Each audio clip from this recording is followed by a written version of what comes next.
You are listening to I Am Refocused Radio with your host, Shamaya Reed. This show is designed to inspire you to live your purpose and regain your focus. And now, here's your host, Shamaya Reed. Welcome back to I Am Refocused Radio. Once again, we are here today and we have another show lineup for y'all. Today, we have a special guest. We have Melissa Nash. She is a seasoned real estate investor, a wealth mentor, and she is the visionary founder of Passively Rich Investments. She has a website that you need to go check out. It's hellomelissanash.com. Easy name. She has some good things for you guys and ladies in this new year, 2026. It is officially not yet the second week of the year, so I can say Happy New Year to not just you all who are tuning in, but to Melissa. Thank you for joining us today. First and foremost, welcome to the show. How you doing? Oh my gosh, thank you so much. I'm very excited to chat with you today. Thanks for having me. I'm excited for you to talk about business. I mean, who isn't excited to talk about money? Not because we love it too much, but because it gives us some options. It's not bad to have options in life. So from your story to our listeners' ears, kind of share your background. What got you in, not excited, but interested in the entrepreneurship world? Well, that's a great question. So I'm a mom of 4, and I always describe myself as a serial entrepreneur. From the time I was a child till, even today, I dream businesses, and I have to stop myself and pull myself back and be like, focus.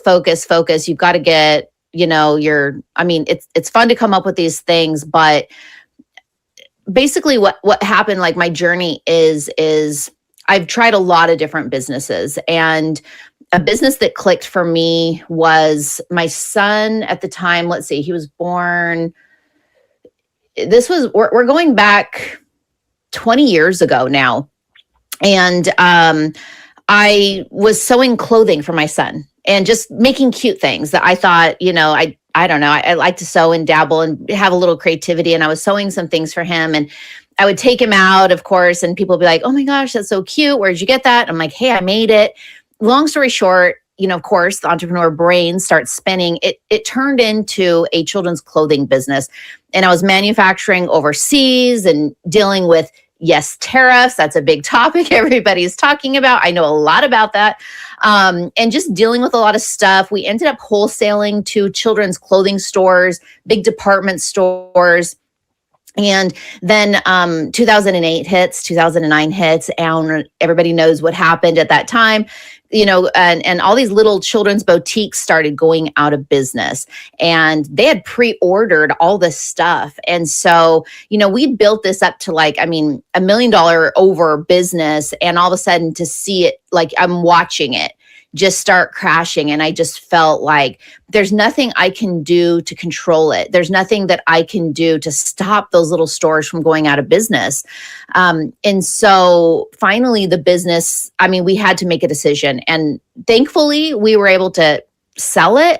For peanuts, really, just to kind of get out from under it. And then I was on this journey of what do I do now? I'd spent the last, 10 years building this, and I knew that I had to find something that was recession proof. And I found that through real estate investing. That's where I'm at right now. And, fast forward, I've been doing that for the past 10, 11 years. I've helped over 2,000 people buy long distance rental properties from a state that they don't even live in. And the goal is to, kind of like what you and I were talking about before we hit record is, my goal was, how do I spend more time with my family? I'm not looking to be this, multimillionaire. I just want my time back. That, to me, that time is the most valuable thing to me. How do I create enough income to sustain our lifestyle, but then also for retirement? That's a scary thing. What is my retirement going to look like? And what is my kids' lives going to look like? So for me, that's what this journey has been. And I kind of found that through real estate. And when you understood that, when that light bulb came on and said, real estate might be the vehicle that is going to get me to where I would like to be. Because obviously, for the person who's listening or watching this, we all, or most of us think, wow, I really don't like where I'm at right now. I got to do something. What is that big multi-million dollar question mark, right? What is next? What am I going to do that's going to get me closer to where I would like to be? What was that answer looking like for you when you discovered this actually real estate world can be the best vehicle to get to the better place as far as my personal goals and how I want to be with my family? You know, it's kind of funny because I always knew, like people say, see what other people are doing and copy their success. You know, like what are people doing? And so just kind of looking around, I didn't grow up around real estate. I didn't really know anybody doing real estate other than my husband's grandma bought rental properties and she had money. And so I kind of was like, rich people own real estate. Like what are they doing? Like, why do all the rich people own real estate? That was always kind of the thing that I kind of watched for. And so I started kind of studying about it and learning about it. I'm talking about real estate investing, not just buying the house that you live in. But like, and then also I was like, there isn't a lot of, I didn't feel like there was a lot of people like me where I was at, because I think of real estate investor and you think of like, you know, these big skyscraper buildings and these big developers and, you know, this kind of big thing.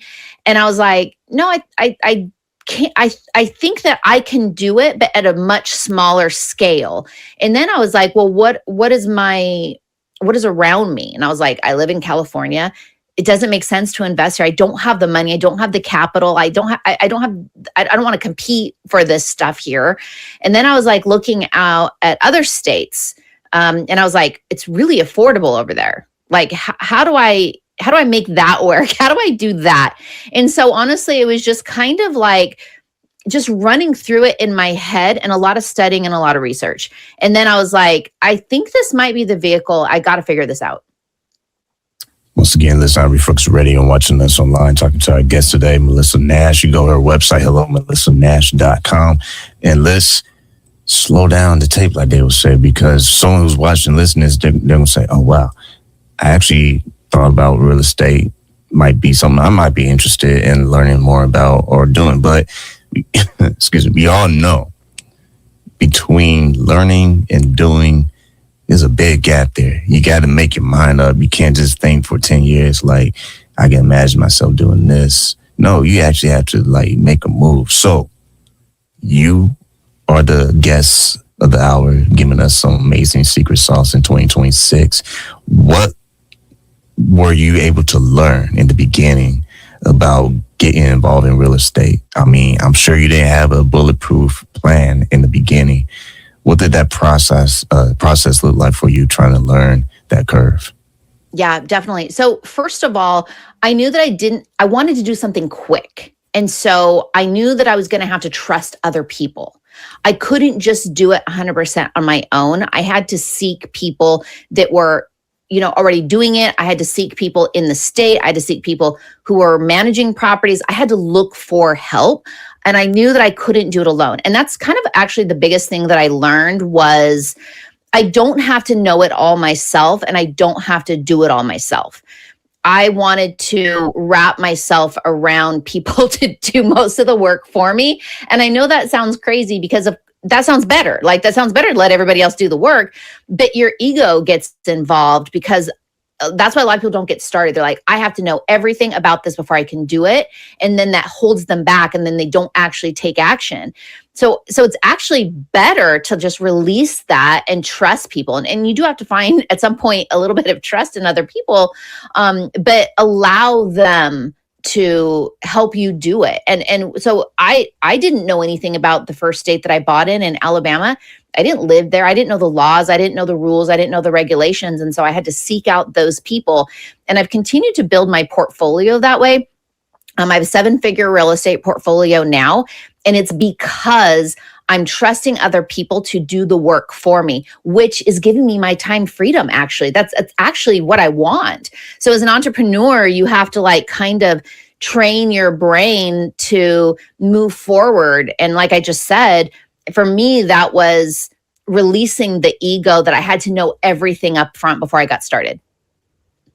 To follow up on that, when you decided that, okay, I have a plan that it looks like there's some life here, there's some light at the end of the tunnel, I'm sure there was some mistakes along the way. I'm sure there was probably some heartbreaking news, what have you. Kind of take us back to the situation where early on, man, it felt like you maybe hit a brick wall. And it's like, wow, do I really want to continue this? I mean, kind of share that with us. And how did you overcome that? Yeah, I'm laughing because real estate investing. So I'm an investor, not a landlord. So all the dirty work goes to the property manager. So I don't have to deal with the tenant stuff. However, I own the property. So real estate investing, it is for the faint of heart. Like there are going to be things, and I think that's setting expectations. My very first property, that one that I bought in Alabama that I was so excited about, I ran the numbers a million times. Everything checked out. The property was already renovated. There was a property manager in place. I was going to cash flow like X amount of money. I mean, I was super excited about it. And of course, I get a call from the property manager that there's a squatter in the property. And that first was like definitely like, oh my gosh, you have to grow thick skin really quickly. But the good news is the property managers handled it. Like I didn't have to handle it. Like they dealt with it. They got them removed. They got them out. They solved the problem for me, but I still owned it. So I had to pay for it. So, setting expectations when you're starting to get into real estate investing is there will be a vacancy, there will be a maintenance issue, and there will be a random thing that you can't control. And that doesn't mean to give up the ship. It's like if you own a stock portfolio and all of a sudden the CEO gets into trouble by being recorded on a jumbo screen, with the mistress. Like, do you sell all your stock? Do you jump and abandon ship? No, you ride it out. There is a purpose for it. It's a long-term strategy. And that's the mentality that I learned early on, even though I kind of freaked out a little bit. And I was like, is this for me? I was like, I have a plan. I have a strategy. This is a long-term investment. And I got through it. And I still own the property today, and it's my best performing property. And I think a lot of people would have freaked out and thrown in the towel early on. But I'm so grateful. I'm so grateful that I did it, and I had the right mentors kind of guiding me at that time. You now have the opportunity to teach people and help new beginners, those who don't know anything about it, but they're like, you know what? Well, shoot, if she can do it, man, let me see if I have what it takes to give it a shot. So you have a class called 3 Steps to Financial Freedom for our viewers and listeners. Kind of explain what all that entails and what they can expect if they ever got into it with you.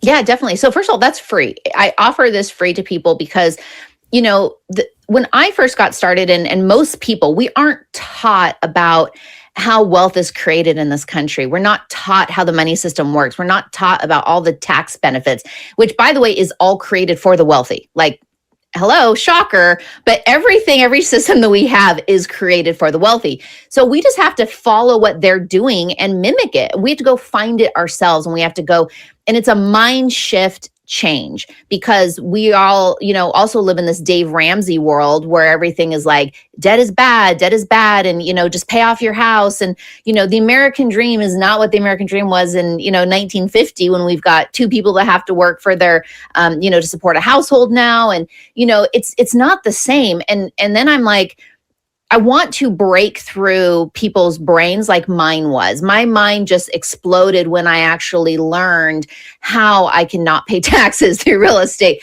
how I can grow wealth through real estate, and all the benefits of it. And so that course that you mentioned at the beginning of it is just kind of like, how do you actually make money through real estate? Let's break it down, because there's a million ways you can make money through real estate. You can, flip houses, you can wholesale houses, you can, what I do is buy and hold. So I buy the houses and I hold them long-term. And I'm talking about single family houses. You could buy multifamily, you could buy storage units, there's a million things, and they're all great. But you need to learn, first of all, how you make money through real estate, where all the benefits and the profit centers are, so that when you do hit something like a squatter, you don't just give up and throw in the towel and run. It is a long-term strategy, what I've got going on. And so that's what the course first of all teaches you is kind of like, let's break it down, understand what you weren't taught in school. Then how can you do it? Do you want to be an active investor? Do you want to be a passive investor? That will help you narrow out, like, what do you have time for? And then money, you do have to, put money on the table. So what type of money do you have? Then that kind of narrows it down to, well, maybe this type of real estate investing makes sense for you. Maybe it doesn't.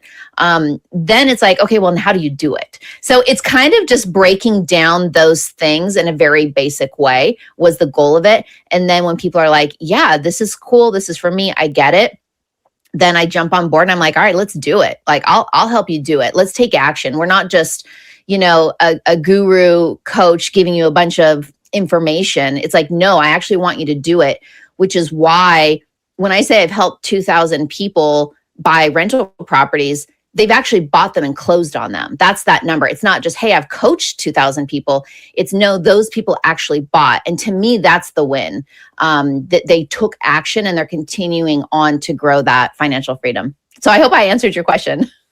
You did, man. I can imagine people probably want to head over to your website and get more information. If you want that, I can give it to you right now. It's HelloMelissaNash.com. Again, that's HelloMelissaNash.com. We're talking about not just her entrepreneurship story, but her as a mom, as a woman, doing what you do. Tell us a little bit about the challenges that you face as a woman in business. And not that it matters, because I understand, like, we're in new times. People are supporting women in business now, but let's not ignore the fact that there are still situations where people go through challenges. As a woman in business, what is your story and what you went through, and how has that motivated you to keep doing what you're doing right now? Yeah, that's a great question. Nothing has really stopped me because I've never allowed it to, but I have plenty of stories of mansplaining and, talking to different lenders on the phone, and they're like, well, let me talk to your husband. I've always gotten a lot of that. And I'm like, no, I make the decisions. You're talking to the decision maker, and so I've always felt like I had to prove myself and prove my knowledge and prove like whereas like my husband, people just assume that he's the one that's doing it all, and so he doesn't have that need to prove himself. And so I think I've definitely kind of gotten into that mentality where I'm probably trying to prove myself too much because I'm so aware that I've had to prove myself to get up to this point. Because I go to these real estate conferences and I can count the women in the room. There's not that many of us. And I'll find the woman and I'll go sit by her because I'm like, hey, we're together in this, let's kind of sit by each other. And, so it's definitely a male dominated field. Now, real estate agents, I feel like there's more women real estate agents out there. That's I mean, I know so many female real estate agents, but not real estate investors. That's definitely a male dominated field. So, but at the end of the day, I'm an example for my daughters. I have 3 daughters, and I've helped them buy rental properties before they were 18. And I'm their example. I'm the one that's like gonna, help them to have the courage to do what they want to do, and nobody's gonna stop them from following their dreams.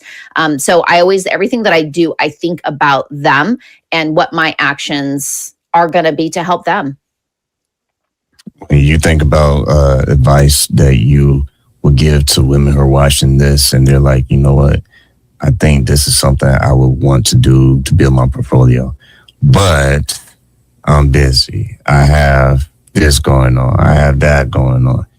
You're a mom. You know what it's like to be busy on top of running a business. How can you bust the time myth that's out there? And, understandably so, this might be a little scary jump for people to make. Yeah. So that's a great question because everything I've built around is for time freedom. I built this for time freedom. And so I spend with my about a 7-figure portfolio now, I spend on that actual portfolio probably not even 20 minutes a day. I own 5 Airbnbs that I self-manage. I spend less than 20 minutes a day on the entire portfolio. And it's built that way on purpose. It's built that way for a reason because I want my time. That's why I went into all of this. So I actually specialize working with people that are busy working professionals or busy parents who don't want to create a second job, because most of the real estate strategies out there are flipping or wholesaling or these very active things. I'm not doing that. I'm literally buying properties, and I'm teaching my students how to buy properties that are brand new construction or newly renovated in markets that actually cash flow and make sense. And I'm teaching them how to do it and how to manage a local property manager. So all that's been done for you. So you're not going out there and flipping houses. I'm showing them this is how you find the markets. Here's the data. Go to these markets. Don't mess around with all these other ones. This is the criteria that you need. And by the way, if you don't want to do all that work, I've already done it for you. I have a network of people that send me properties daily. I will give you my network of people. I will pass those properties on to you and you can buy them. The work has been done. So there's no excuses at all. So it really, my program is for the person who is busy. And I'm always tweaking and always coming up with more things to save people time, because that's the excuse. It's like, I don't have time for that. I'm like, well, I've done it for you. What's your excuse now? That's some good stuff, man. This is going to be a masterclass for you all who are listening to this right now. I want to remind you, we did this last year, late in the year, and it seemed to be working very well. My homework assignment, I'm not giving it early, but I always want to give it out. Please do us all a favor. Not just me and Melissa, but all of us who are interested in learning and bettering ourselves. Share this episode with one person. That's it. That's all I ask. Just one person, and I appreciate you for the rest of your life. So once again, back to this. I'm Refocused Radio, watching us here online and listening to us on radio, podcast, wherever you get your podcasts. We're talking to our guest, Melissa Nash. I think this was a great episode to talk about in the new year. Go to her website, hellomelissanash.com. Before we get you out here, I have one more question I want to ask for you, and that is, when you think about building wealth, you kind of share a little of that with your daughters. For those who are interested of having generational wealth, finances, it can be tricky, but at least it tells you the truth where you are right now. What would you say for those who are interested to take seriously having an actual option to start building their generational wealth? Yeah. So first of all, the first thing I'm going to say is obviously the education. Again, we have to get your mind frame switched. And there's systems that the rich are doing that save them money. Taxes, if you own a business, you get tax benefits and tax write-offs, and real estate does. And so if you're saving money on taxes, that's freed up money. So what are you going to do with that freed up money? Well, you're not going to go buy a boat. So this is where you're going to have to kind of get serious about your goals and what you really want. Don't buy the luxury labels, don't eat out as much. You are going to have to get real with your finances. So sit down with yourself, or if you're sharing numbers or bank accounts with your spouse, put down real numbers, and maybe it will scare the crap out of you. And you're going to put it on a spreadsheet or put it on a piece of paper, go through your bank statements and write down, this is my actual bills. And that's really scary. Most people don't do that because they know that it's not good and they're afraid. So you've got to get that fear out. So put down your real numbers and then go, what am I trying to do? What am I trying to live for? Am I just trying to live so that I can have a designer bag and then I'm working to pay my rent and that's it? I have no time, Unfortunately, that's what a lot of people are working for. They feel like that's what they need. And so if your priority is time freedom and generational wealth, you want to build wealth not only for your own retirement, but also what are you teaching your kids and what are you going to pass on down to them? We have to focus now. And so put those numbers down and then figure out, okay, now what am I going to do to save money? What am I going to do to not spend that money? Then you're going to start educating yourself. Read Rich Dad, Poor Dad, Robert Kiyosaki. This is the number one book that I recommend to everybody. It is going to just blow up your mind because it's going to help you get through that mind shift of how the rich actually make money. And you can do it too. That's the thing. These tax codes and everything are not just written for the wealthy. They're written for every single American. We just don't know about them. So they're there for all of us. So we've got to learn, because if you're not paying that money to Uncle Sam and you're going to be able to take that money and then invest it, you're going to create wealth. You're going to create wealth for your family. Once again, this on Refocused Radio, talking to our guest today, Melissa Nash. She has a website you can go to. Make sure you bookmark it. It's hellomelissanash.com. And I'm sure you've been on numerous platforms and you've been doing this for a while, doing these interviews. But you have a show yourself. And if you can, with our audience, how can we tune into that show? Oh, thank you for mentioning that. So Passively Rich with Rentals is my podcast, and I just started it last year, and I'm just absolutely having a blast with it. So everything on there is just really for the busy person who wants to invest in real estate, but they don't know how to. So how can you actually do it and get started? That's what the podcast is all about. Well, I'm subscribing today. I'm gonna tune into that, and I want everyone who watches this and listens to this to do the same. Don't just share this episode. Go to her show and check it out. Spread the love. Once again, I want to say to Melissa, if anything I didn't cover in the show, if there's any updates, any events you have going later in the year, or a book. I do have a book in the plans and in the works, but yeah, it's that'll be next year's goal. I'm focusing this year on, my portfolio. I'm always growing. I'm not stopping growing my portfolio. I will always be a real estate investor and adding new properties. But really my focus this year is to helping other people do it as well. I knew it was somewhere around that zip code that you had some kind of project going on. But like I always say to everyone, I want to say to you, appreciate your time on the show, and Happy New Year again. Thank you so much. Happy New Year to you.